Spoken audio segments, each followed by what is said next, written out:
That's a telephone. I'll answer it. No, I must count them. Yeah, Two rings. I have to answer the phone there. No, I am counting the rings.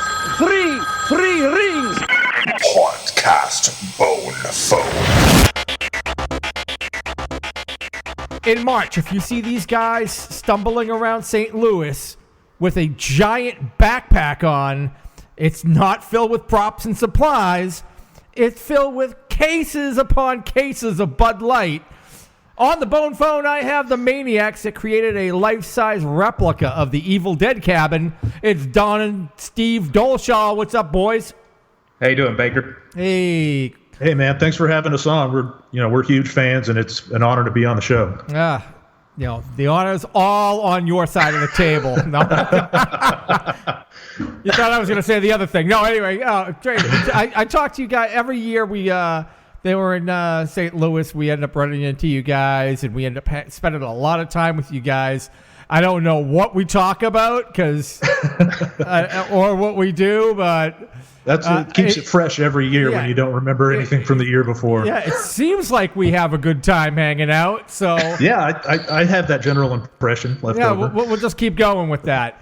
All right, so now you know what? I just ended up clicking on your YouTube profile. Do you guys are both divers? Yeah. My dad our dad runs a commercial dive company, and that's kind of how we got into it. He got us started young, and we do a lot of work at power plants and going down and fixing whatever they need fixing that's below water, basically. That's our day job. And your night job is selling dime bags on the corner? No, it's your night. Pushing, making the statutes work. Yeah. When did you build the Evil Dead cabin? Was it last year or the year before that? It was last year. We started building it last mid to late August is when we got our pieces from the original cabin that kind of inspired us to build it, and that's when we started building it, which left us only a little bit less than 2 months before our event is kind of a one-night Halloween party event. Basically a big display in our two barns and then a hayride. And so we built the cabin inside one of these barns, and we had to work quick. I wouldn't even have thought it was possible. I was thinking about it maybe for next year, but Steve kind of talked me into it that we should try it. And we survived, barely. We got there, but it's still not 100% movie accurate. There's always going to be a little bit more we can do to make it a little bit more perfect, like it was in the movie. But we got it pretty damn close. It was party ready by mid-October. You got a piece of the original cabin, which was from the first or the second movie? From the second movie. We'd always wanted to build a cabin that was from Evil Dead 2. To us, that's our favorite one of the trilogy. It's kind of Bruce Campbell calls it a requel. It's like the remake of the second one with more money and better special effects. And we've loved that movie ever since we were kids. We happened to, it was around 4th of July last year. Somebody posted on one of the haunt pages on Facebook that somebody was selling a piece of that original cabin on eBay.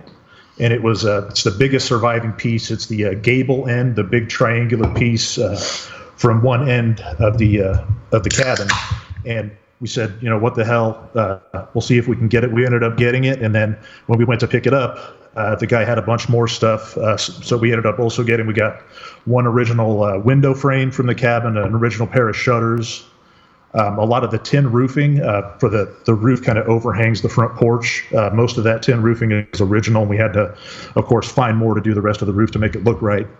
And then let's see, we got like a 55-gallon drum that Ash trips over at one point in the movie, and a few odds and ends, like some pieces of where he has to bury his girlfriend Linda. If you notice in the movie, he's not digging through dirt; it's like a pit of coal. We got some pieces of that coal. They did some stuff to some of the trees in front of the cabin to make them look evil, like they were coming to life, and they actually used expanded spray foam. They covered it in, and we got some big hunks of that. But that gable end part of the cabin is definitely our biggest piece, and once we got that's when we knew we had to put it into an actual cabin. Where did they shoot the second movie? They shot the second movie in Wadesboro, North Carolina. And they actually, most of the outside shots were filmed. They added on to a cabin that was already there. But most of the interior shots, they also rebuilt the same sets inside of an old high school in the area. So what we have is a piece of the actual cabin that was out in the woods. It actually, in 2014, everything got knocked down by a microburst. And the guy that owned the place, he didn't know anything about Evil Dead and didn't really seem to care that much about it. He was going to bulldoze everything so he could go through and clear cut all the trees. But the guy that we bought our stuff from found out about that, and he talked the guy into letting him go in and take everything out of there that he possibly could to save it. And that guy's name was Mike Pasquale. He's so he deserves some credit for going in there and kind of working his butt off and saving as much of this stuff as he could. And then I guess he didn't really have the space for all of it, so he sold off a few bits and pieces. So he kept some himself and sold some to you and a few other maniacs. Right. Yeah. He kept the prime pieces for himself, and he may have sold some more since then. I think the main thing that he had was the entire work shed. Where Ash builds his chainsaw arm and cuts off Linda's head. The really pivotal location in the scene is he saved that whole thing and kind of rebuilt a frame so that he could take it to different horror conventions and set it up, and people would pay to come, take a selfie with it. He had a picture of himself with Bruce Campbell in front of it, which just freaking blows my mind. Nice. But I believe since then he sold that off to somebody else. But okay. But yeah. He had his fun with it. He had his way with it and just tossed it away. Yeah, I get the feeling like maybe his wife wasn't too happy with the Evil Dead stuff taking up the whole garage and everything, and I think that might have been what kind of made him want to start selling stuff. Now, whose farm is it on, and whose barn is it in? It's actually our parents have 30 acres. In Gardner, Kansas, and we started out in a one barn that's 100 feet by 60 feet. Kind of outgrew that, built another one right next to it, and that is where we built the Evil Dead cabin and a few other sets that we're building. And we plan to in the future maybe build our own version of the work shed to put next to the cabin, and maybe even get a replica of the car that Bruce drove in the movie to have parked out in front of the cabin. We think that'd be cool if we could find one. Now, how accurate is the cabin? As accurate as we can get it. They used two different scenes for the movie. They built one in a high school gym, and then they used a lot of the exterior shots from the cabin that was actually out in the woods. So you had to kind of hit a happy medium between the two of them. But it's as accurate as we can get it. We have some floor plans we got offline, and the doors are all spaced correctly. The dimensions are all spaced correctly. So. Yeah, it was kind of rough when we slowly figured out that the interior sets that they built in that school gymnasium were bigger. I guess they wanted more room for filming inside, so we were trying to figure out. We knew we had the size of the original cabin, so we were trying to figure out why aren't things quite fitting the way they should. Like where there should have been a full-size couch, we could only fit a love seat, smaller type of couch. And we eventually figured out because the original cabin, the exterior shots are actually smaller, and then the one where they did most of the interior shots, they had built a bigger set. So we had to kind of figure that out. But we know that our exterior is the exact same dimensions as the original cabin, and we even went through kind of a lot of work. If you look in the movie, the roof is kind of sagging in the middle. It's supposed to look old, like it's been there for a while. So we had to do some kind of some fancy woodwork to make our roof also sag like that. Which was way harder than building it correctly. Yeah. So much. Yeah, so much. Cutting those angles and figuring that out, it's a pain in the balls. Yeah. Right. So the interior, as far as like tables and all that kind of shit, how did you do the hearth? We built a wooden frame of, we took so many screenshots from the movie that it's basically like every other frame in the movie we've got a screenshot of to kind of figure out how big that was supposed to be. So the interior of the fireplace is all wood, but we painted it to make it look like it's concrete on the bottom. We've got it looks like a burning fire in there, and then the chimney on the outside, that was another hard part because nobody really had very good dimensions on that, and there weren't a whole lot of good angles on it in the movie to figure out, because it starts a certain size at the bottom and then kind of curves in, and that took a lot of doing, and we still have to put some rock on the outside of that to make it perfect. Right now it's just kind of covered in like a concrete thin concrete covering, so that's not 100% yet. But and then as far as we spent a lot of time online just Googling things, trying to find the exact right table that there's a reel-to-reel tape recorder that they press that kind of starts all the badness in the movie. We've got the exact reel-to-reel tape recorder, Nice. but the table that we've got it sitting on isn't quite right, so we're still working on that. We, there's a floor lamp that we had to find the exact right kind. We were able to find the exact kind of bookcase that they had on the wall, which we thought was pretty funny. I think we found that at an auction. And then What about there's like a sorry. What about the Necronomicon? Did you make that? Did you make a version of it? We didn't make it. I already had a who was it? Trick or Treat Studios that for a few years has been putting out a pretty good replica of what the outside looks like. Mm-hmm. But I've got a guy right now. I should have it within a couple of weeks. Is making me one that you actually open it up and he's redone the art of the pages from the movie. No shit. And going to age out the pages. That way we'll have one you actually open it up and it's just like the one from the movie. And also, we got the Kandarian dagger that kind of comes in is important towards the end of the movie. That's what they want to try to use to kill the evil, and it doesn't quite work out. But we've got a pretty good replica of that also, awesome. Kind of sitting on the desk there. And we were able to I kind of ripped the audio out of the certain parts of the movie and was able to record it onto that reel-to-reel tape, which is a new thing for me. I'd never messed with anything like that, and it was kind of an old machine and didn't want to work, but we finally got that going, so it sounds legit when you play it, and it looks good, That is kick-ass. Now, I worked in radio back in the 90s, as digital was just starting to come into play, and everybody was still working on reel-to-reel, so I cut my teeth on splicing out tape, and you have to splice it and then cut. Oh my God, I couldn't even imagine having to go through. Hauntcast would not exist if I had to go back in time. No friggin' way. Just wouldn't happen. That is killer. So you've got the reel to reel, you've got the dagger, you've got the Necronomicon. Do you have a deer head, like a crazy deer head for the fireplace? Or was it above the fireplace or was it on the wall? Yeah. Right above the fireplace on the wall. And we have a taxidermy deer head that's real creepy looking and everything, kind of as a placeholder for now. I've got some plans on how to. I've never been able to find anybody that's built one that actually moves and will open its mouth like the one in the movie. I found somebody that said they were working on it. Now there's a guy. He was actually probably my first interview on Hauntcast, Dave Lindblom he doesn't own Haunt Forum anymore. He sold it off. Sell out? No.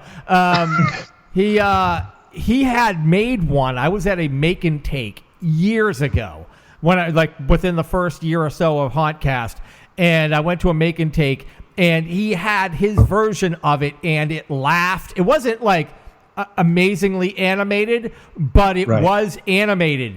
The head did move. I think the mouth moved a little bit, and I think he got the MP3, or he ripped the laugh from the movie, and it was pretty crazy. Like I say, if you find him on Facebook, hit him up and ask him if he maybe he has some advice on how to make it, or who knows, maybe it's for sale, maybe he'll sell it to you. I will definitely do that, because that's going to be, when we get that right, that'll probably be kind of the centerpiece of the cabin, because everybody's favorite scene from the movie is the one where Ash is kind of going crazy and all the deer head and everything in the cabin starts coming to life and laughing at him.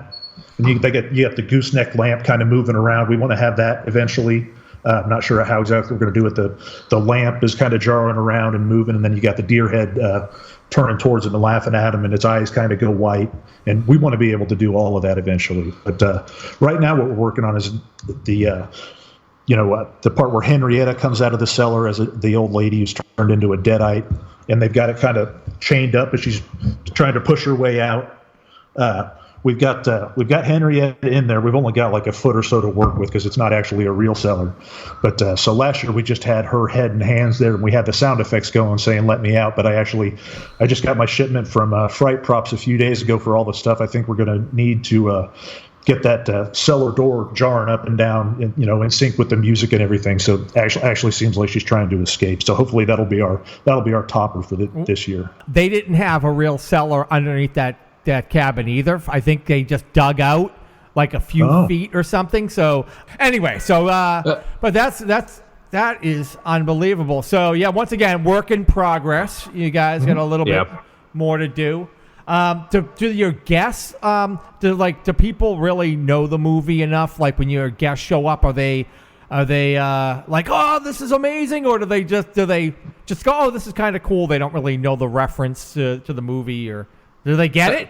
Most of them just think it's cool and a good scene, but the ones that get it, that really get into it. But it's still a good set either way. Yeah, you get a few people who do know the movie. We had posted some stuff about the process of building the cabin on I think it was KC Home Haunters and a couple other things online, and we started getting messages from people, can we come out and see this? And we actually had a few people show up that we didn't know who just wanted to come out and see the Evil Dead cabin, and they were the ones that they spent their whole time in the cabin or sitting on the swing out on the porch, just looking at every little detail and love it. And for us, that was the coolest part, was seeing people who love the movie and could appreciate how much work really went into it. Yeah, so that's what's going to end up happening is people are going to start hitting you up all the time going, hey, can I come out and see it? And you'll start getting people year-round probably wanting to come out. That'd be fine with me. Anybody who wants to come out and see it, I'd like to work it out because, they're my kind of people. They're obsessed with the movie just like we are. You put on all this hard work, you don't want to just have a one-night exhition, Yeah, let everybody enjoy it. Exactly. Start grabbing people off the street. Come on in, check it out. You know what this is? Here, I get the movie. We'll watch together, and then I'll walk you through my cabin. We had somebody online ask if they could be the first ones to be murdered in there, and I told them they were too late.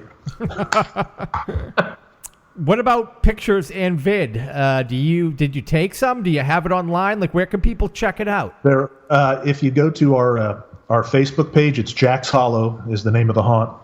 We have a lot of the progress pictures from the building, and then also some pictures and video of it, mostly done at last year's party. And then here within the next couple of weeks, we're going to be adding a lot more, like when we get that cellar door animation finished and things like that. And we'll get some better videos and pictures of everything as we get it, completely done. And we'll put those on as well if people want to get on and check those out. Yeah, definitely keep us abreast of your future progress on the cabin. What else are you working on? You have anything else you guys are excited about building that you're working on right now for your Halloween extravaganza? Well, we're not really doing anything else new, super big this year that I can think of. We had to move around some existing props and sets from when we built the cabin. Like we have I don't know if you know the Scare Factory body snatcher climbs up and down the rope. I don't know if you've seen that at Transworld, but we had one of those, but he was too close to the cabin last year, so we couldn't run him. So we've been working on moving him, which is kind of a process, and the whole setting underneath him so we could have him going again this year. And other than that, we're getting the normal party stuff ready that we have to do. And then if we have any time left over, we'll put some more into the cabin. So you guys are spending money on things other than just Bud Light when you're at Transworld. We do. It's nice to see that you're actually supporting some vendors there. That's nice. Yeah, we do. We do buy stuff there. Usually we come home with at least one pretty big prop each year. This year we didn't. I almost bought that giant possum that they had over at. That was killer. I love that thing, I don't know what was so great about it, but I smiled every time I walked by, but. I didn't end up going for it, but that's something maybe for next year. I might have to get that. I'm sure I could find a good home for him. Hey, I appreciate your continued support as both of you guys, and you didn't have to do that because I know you're brothers, and you probably could just share this show anyway, but not that you have to share it. But, you guys both didn't have to step up. I appreciate the fact that you did because you guys have been big-time supporters and listeners of the show from way back. From the beginning, and it's our pleasure because we get a lot of joy listening to this show and having it going while we build props and get ready for the party. It's the perfect soundtrack. We've been out in the barn the last few hours doing a little work, listening to the most recent episode again, and we just love it, man. We're so glad you're back. Oh, Yep. you know, and if other people wanted to support us on Patreon, they could go over to patreon.com/Hauntcast. And they should definitely do that. Oh, yes. You know, you guys are a prime example. You guys are leading by example, and they should follow. You know what I'm saying? If we can do it, anybody can do it. Come on. I know. It was amazing having both of you guys on. I want you both to have a wicked pissa Halloween. Can you do that for me?